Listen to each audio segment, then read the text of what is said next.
नमस्कार, आदाब और कैसे हैं आप सभी। आज हम सभी लोग एक गणित की नई शाखा जिसका नाम है स्टैटिस्टिक्स सांख्यिकी अध्ययन करेंगे, देखेंगे। बहुत ही बढ़िया चीज़ आपके सामने प्रस्तुत करने जा रहा हूं। तो आइए देखते हैं सांख्यिकी क्या है।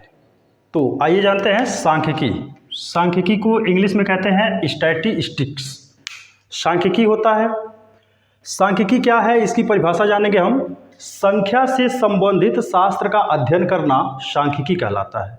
अर्थात गणित की एक ऐसी शाखा जिसके अंतर्गत हम समस्त आंकड़ा को एकत्रित करके उसका अध्ययन करते हैं, वही क्या कहलाता है, सांख्यिकी। ठीक है, तो संख्या से संबंधित शास्त्र का अध्ययन करना सांख्यिकी कहलाता है। अच्छा, इसमें मैंने कुछ छोटे छोटे परिभाषा लिया है, पहले ध्यान से देखेंगे आप। डाटा या आंकड़ा, ठीक है। आंकड़ा किसे कहते हैं? देखिए, वस्तुओं को खास उद्देश्य के लिए समूह में एकत्रित करने की जो व्यवस्था है वह क्या कहलाती है, आंकड़ा। ठीक है, वस्तुओं को खास उद्देश्य से समूह में एकत्रित करने की जो विधि होती है वही आंकड़ा कहलाती है। ये जो, अच्छा एग्जाम्पल के लिए हम समझ, यहाँ पे एग्जाम्पल लेते हैं। जैसे किसी क्लासरूम में 40 चेयर हैं, 40 कुर्सियाँ हैं, ठीक है, 40 कुर्सियाँ हैं, 40 चेयर हैं। तो ये जो होगा, ये क्या होगा, 40 चेयर अर्थात 40 बच्चों के बैठने की व्यवस्था हो गई। ठीक है, किसी अस्पताल में प्रतिदिन या एक सप्ताह या एक महीने में आने वाले रोगियों की जो संख्या होती है उसको मेंटेन किया जाता है सीरियल वाइज, क्रमानुसार। तो वह भी क्या हो गई, एक आंकड़ा हो गई। ठीक है, तो ये हो गया है आंकड़ा। अब ये आंकड़ा जो है दो प्रकार का होता है, अवर्गीकृत और वर्गीकृत। मतलब अनग्रुपेड डाटा और ग्रुपेड डाटा। तो अनग्रुपेड डाटा में क्या होता है भाई, ऐसा आंकड़ा जो मिला जुला हो, क्रमानुसार न हो, केवल एकत्रित किया गया है लेकिन क्रम को ध्यान में नहीं रखा गया है, तो उसे हम बोलेंगे अनग्रुपेड डाटा अथवा अवर्गीकृत डाटा या आंकड़ा। और दूसरा होता है वर्गीकृत, जिसे हम बोलेंगे ग्रुपेड डाटा।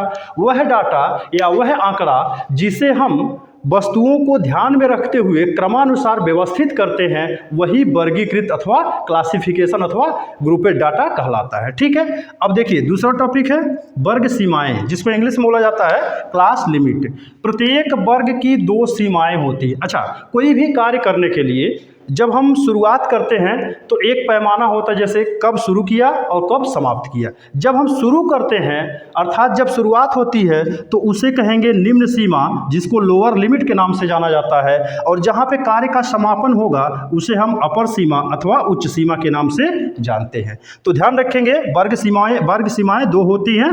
एक होता है जहाँ कार्य प्रारंभ होता है, जैसे हम एग्जाम्पल के लिए बोल दें 0 से 5 वर्ष, 0 से 5 वर्ष तक के बच्चे, अर्थात जन्म से लेकर के 5 साल तक के बच्चों का।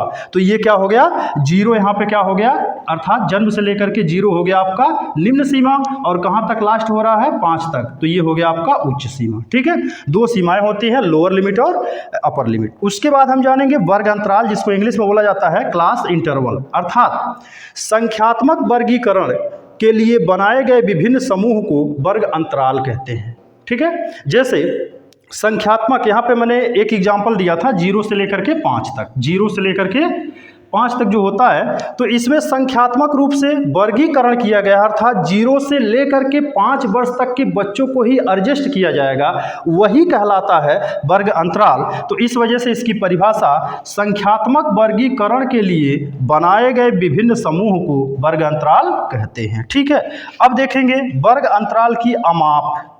ठीक है, निम्न सीमा और उच्च सीमा, ध्यान से देखेंगे, सुनेंगे। निम्न सीमा और उच्च सीमा के अंतर को वर्ग अंतराल कहते हैं। ठीक है, निम्न सीमा और उच्च सीमा के अंतर को वर्ग अंतराल कहते हैं। इसको एच से, स्मॉल एच से डिनोट करते हैं। ठीक है, तो हमने सीखा सांख्यिकी में पहले परिभाषा दिया, आंकड़ा बताया, आंकड़ा के दो प्रकार बताया। उसके बाद वर्ग सीमाएं क्या हैं, इनके दो प्रकार होते हैं। वर्ग अंतराल क्या है, वर्ग अंतराल की अमाप क्या होती है। अब आते हैं, आगे बढ़ते हैं, चलिए देखते हैं। अच्छा, इस सांख्यिकी के अंतर्गत हम लोग 3 प्रमुख तथ्यों का अध्ययन करते हैं, जिसका नाम है समांतर माध्य अथवा माध्य कहते हैं, माध्यक या माध्यिका, और तीसरा होता है बहुलक। अच्छा, इस पूरे प्रकरण को मिला करके, माध्य, माध्यिका, बहुलक को मिला करके जो डाटा है, जो एनालिसिस, जो अध्ययन किया जाता है, उस पूरे चीज़ को सेंट्रल टेंडेंसी ऑफ मेजर्स कहते हैं, अर्थात केंद्रीय प्रवृत्ति की माप कहते हैं। तो आइए 3 फैक्ट्स है इसमें, इससे संबंधित हम अध्ययन करने जा रहे हैं। समांतर माध्य, अर्थमेटिक मीन, और माध्यक अथवा माध्यिका जिसको मीडियन कहते हैं। तीसरा होता है मोड अथवा बहुलक। तो इसमें पहला हम सीखेंगे समांतर माध्य अथवा माध्य क्या होता है। ठीक है। अच्छा, जैसा कि मैंने आपको बताया था कि आंकड़े जो होते हैं 2 प्रकार के होते हैं, एक होता है अवर्गीकृत, दूसरा होता है वर्गीकृत। तो पहले हम बात करते हैं अवर्गीकृत के लिए। अवर्गीकृत आंकड़ों के लिए क्या होता है, माध्य अथवा औसत। तो देखिए, जब आंकड़ा मिला जुला रहता है, एक साथ कलेक्ट किया जाता है उसे, तो उसके लिए समांतर माध्य अथवा माध्य या औसत क्या होता है, माध्य बराबर पदों का योग बटे पदों की संख्या होती है। ठीक है। जैसे यहाँ पे समांतर माध्य को हम x बार से प्रदर्शित करते हैं। x बार बराबर पदों का योग, मतलब x1, कई पद हैं, अगर मान लीजिए x1 plus x2 plus x3 plus dot dot dot xn, और पूरा के बटे जितने पद हैं अर्थात n पद हैं, तो हम इसको जोड़ करके पदों की संख्या से भाग दे देते हैं। या हम बोलेंगे x बार इज इक्वल, समस्त पदों को दर्शाने के लिए बीजगणित में या गणित में हम सहारा लेते हैं सिग्मा का। तो x bar is equal sigma x by n, ये होता है अवर्गीकृत आंकड़ों के लिए समांतर माध्य। अब जानते हैं वर्गीकृत आंकड़ों के लिए समांतर माध्य क्या होता है। अब हम जानेंगे वर्गीकृत आंकड़ों के लिए माध्य। ठीक है। इससे पहले हमने देखा क्या अवर्गीकृत के लिए, तो अब हम जानेंगे वर्गीकृत आंकड़ों के लिए माध्य क्या होता है। अच्छा, सबसे पहले देखेंगे क्वेश्चन में ऐसे बना रहता है, एक मैंने बनाया स्ट्रक्चर आपके सामने, संरचना बनाया है। जब बारंबारता बंटन FD शॉर्ट भाषा में फ्रीक्वेंसी डिस्ट्रीब्यूशन, ठीक है, दिया हो, जैसे मैंने आपके सामने एक बनाया, खाका बना करके क्लियर किया, बताया आपको। तो पहले वाले में पद लिखा रहता है। अच्छा, दूसरे वाले में बारंबारता, यानी जो पद जितनी बार आ रहा है उसकी संख्या उस पद की बारंबारता कहलाती है। तो इसके लिए हम क्या करते हैं, एक कॉलम अपने पास से बनाएंगे जिसका नाम होगा पद गुणे बारंबारता, पद गुणे बारंबारता।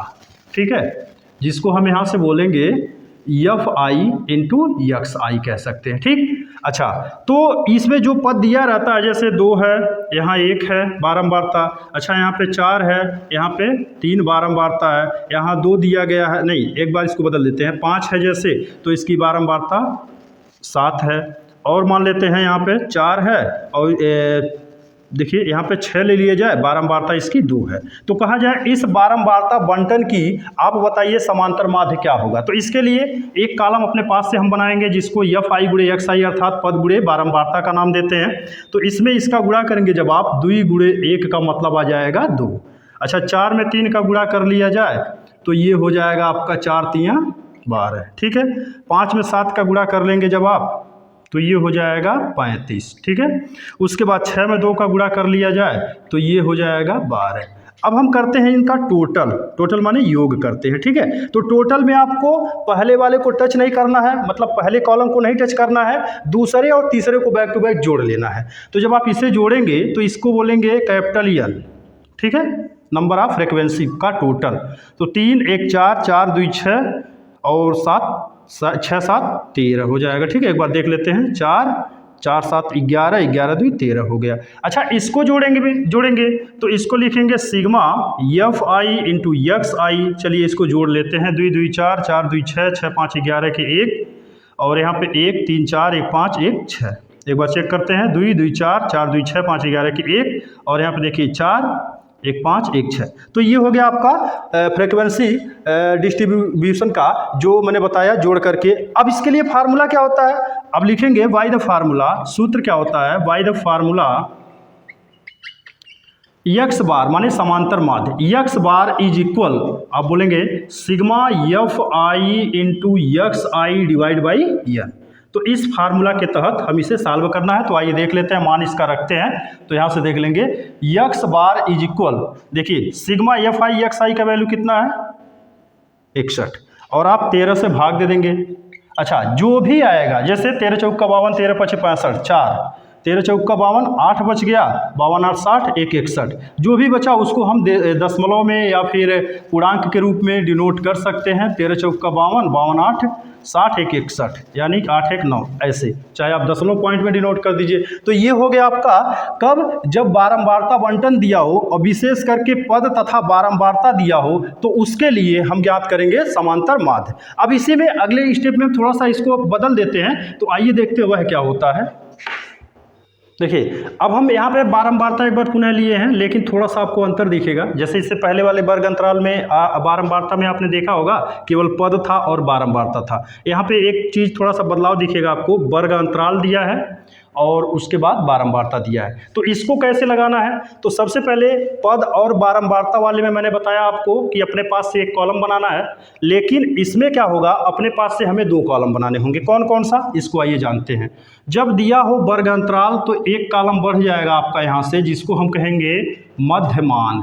क्या बोलेंगे, मध्यमान। ठीक है, तो यहाँ पे लिखा जाएगा xi, ठीक, और दूसरा कॉलम तथा अंतिम कॉलम इसमें बनेगा मध्यमान गुणे बारंबारता, मध्यमान गुणे बारंबारता, बारंबारता। ठीक है, तो अब देखते हैं मध्यमान कैसे ज्ञात होता है। देखिए, मध्यमान ज्ञात करने का प्रोसेस क्या है,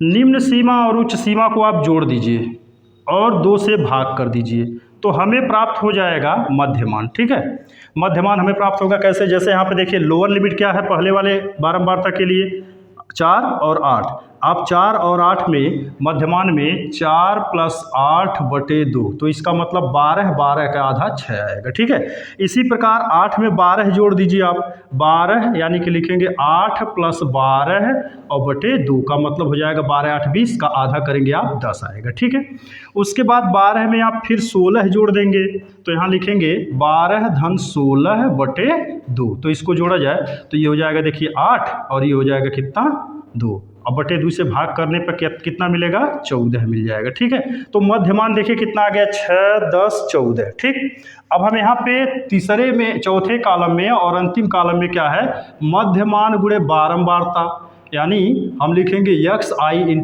× fi। चलिए हम गुणा करते हैं, 2 में 6 का गुणा कर लिया जाए, 2 × 6 = 12। ठीक है, 3 × 10, 3 × 10 = 30 आ जाएगा। ठीक, 5 × 14, 5 × 14 का मतलब आ जाएगा 14 25 70। ठीक है, अब हमें क्या करना है, टोटल करना है इनका। तो ध्यान रहे, पहले और तीसरे कॉलम को टच नहीं करना हमें, पहले वाले में लिखेंगे टोटल। ठीक है, और बारंबारता, समस्त बारंबारताओं का योग कर लेंगे, यानी कैपिटल यानी यहाँ पे मैंने लिख दिया। तो देखिए 3 2 और 3 5 5 10 हो गया 10 आपका। ठीक, उसके बाद हम चौथे वाले को, मैंने पहले ही बोल दिया, पहले वाले को और तीसरे वाले को टच नहीं करना है, दूसरे बचा, दूसरा और चौथा इन्हीं को ऐड करना है, जोड़ना है। तो यहाँ देखिए 2 0 0 यानी कि 2 आ जाएगा। ठीक, 3 1 4, 4 7 11, 112 आ गया।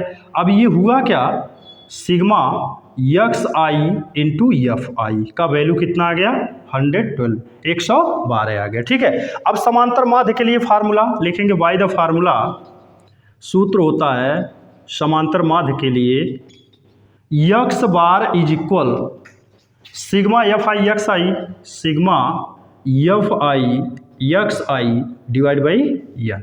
ठीक है, अब इसी फार्मूला में हम इसको जो है रखेंगे, वैल्यू पुट करेंगे, मान रखेंगे।